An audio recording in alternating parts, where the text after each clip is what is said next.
Welcome to Someone Awesome Films, I am Rob, and today we're going to review Hitman Absolution, the incredible game by IO Interactive.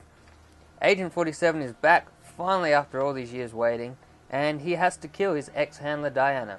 Very sad, what a depressing thing to start off a game with.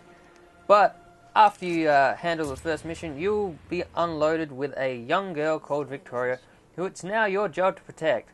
So the entire game follows the storyline of protecting this girl, and let me just say, it is awesome.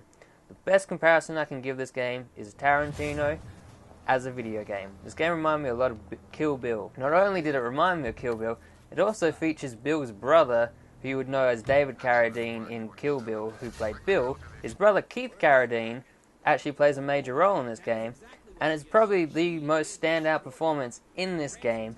His character is incredible, his acting is incredible, the game is very cinematic. Luckily, the game levels actually help feel the game. It's not just like, wow, that was an amazing cutscene, but it didn't match, like the levels don't match up with the awesome cutscenes. The game levels are awesome. They look incredible. They're just, like, my jaw hit the floor the first time I saw a crowd in this game. You'll be wowed by this game. When you go to Chinatown, you'll open the doors and it'll be quiet, and then the sudden door open, boom, just noise and life. The world feels alive.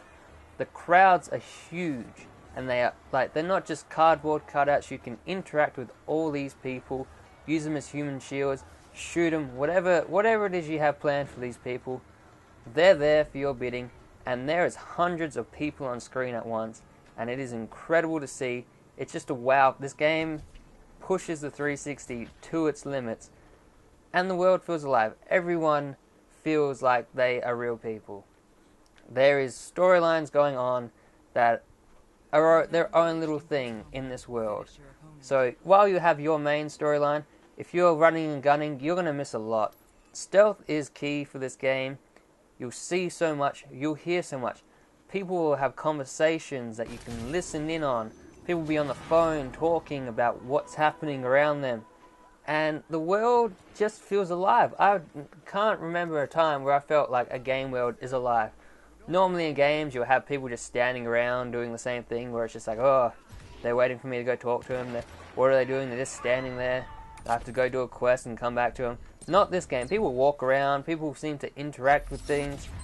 It's just an interesting world to watch alone, let alone like play through. It's incredible. The levels are huge. They also have multiple areas, and it's not a 7-hour campaign with 7 missions. It's not that. It's not that kind of game. This game will take you many hours to play through stealthily. You can run and gun through it in a couple of hours, I would say.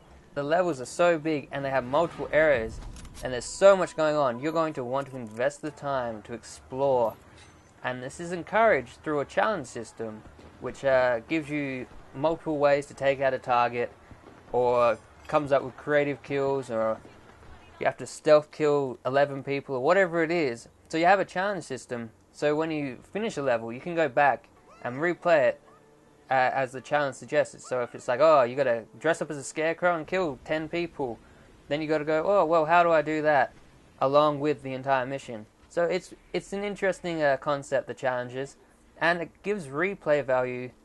It just skyrockets it up. You're going to be playing levels again and again and again just to work out how to do all these various ways to kill people. So don't think, oh, well, now that I finished that campaign, I'm never going back to it. You're going to be playing this again and again and again and again, and you're not going to hate it, you're going to love it. Trust me, this game is awesome.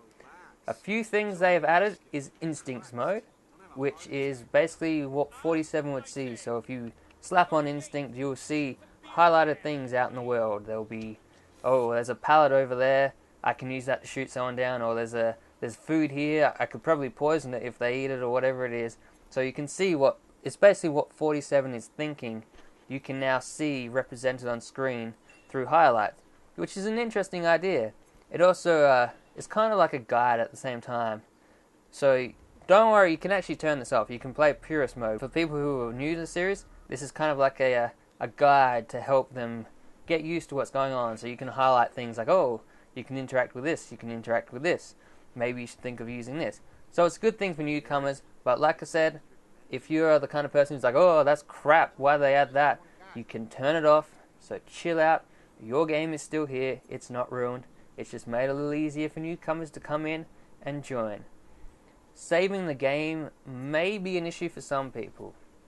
I never really had a problem with this checkpoint system, but I've heard a few people complain about the fact that you can't just press start and then save your game.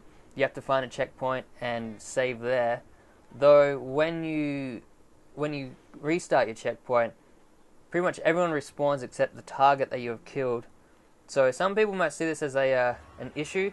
I found this, because I was doing challenges, I found this quite helpful, as the fact that when I saved that checkpoint, everyone respawned, so I didn't have an issue of, oh, well, crap, I've got to start the entire level again.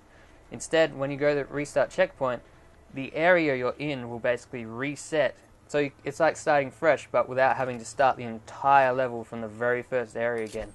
So I found this very helpful. So those of you who don't want to go for challenges, this might be like oh man, I got to clear out this area again, I got to repetition, this is boring. That may annoy you, but like I said, for the ease of challenges, it's a welcome touch, because if you're going for challenges and you've killed everyone out and you're like, oh man, I got to start the entire level again, then you've got an issue. Besides that, the campaign is brilliant. The levels are huge, the levels are awesome and detailed, the detail in this game is phenomenal. Acting, storyline, you're going to be spending a lot of time playing this game. I would put this as one of the best stealth campaigns I've ever played. Hands down. In fact, I want to say it is the best stealth game I've ever played. In addition to the campaign and all the story missions, you have contracts mode. This is their answer to the multiplayer. You can create contracts. It's pretty much you can kill anyone in any level and they will be the target with any weapon you want, with any disguise you want. So you can kill off anyone and then send the contract to a friend, or just leave it public and people can find it. And it's basically a challenge to your friends saying, hey, I went to this mission, killed off this person with a hammer, no one saw me, I left the level, this is the score I got, try and beat it, good luck. And I found this to be pretty fun. So this is their answer to replays. If you actually get through all the missions and finish all the challenges, or just, you got sick of doing the same missions again or killing the same person, you can head to contracts mode and be like, oh, I'm going to go kill a maid today. So contracts mode will be around forever. You'll always be getting new missions, new people to kill, so you should not get bored with contracts mode. And the best part is, you can brag to your friends like, you suck, I'm better than you. Deal with it. So, Hitman Absolution. Huge game. You're not going to finish it in a couple of hours playing through stealthily. Run and gun you might, but then again, why did you buy it if that's how you're going to play? Great story, great acting, visually awesome, incredible crowds, contracts mode, death animations are sweet, shooting people feels fun. That's a bad thing to say, I know, but trust me, taking out targets has never had so many ways, creative ways, challenges. There's just so much fun to be had in this game that I'm going to give this a 10 out of 10. Hitman Absolution is incredible.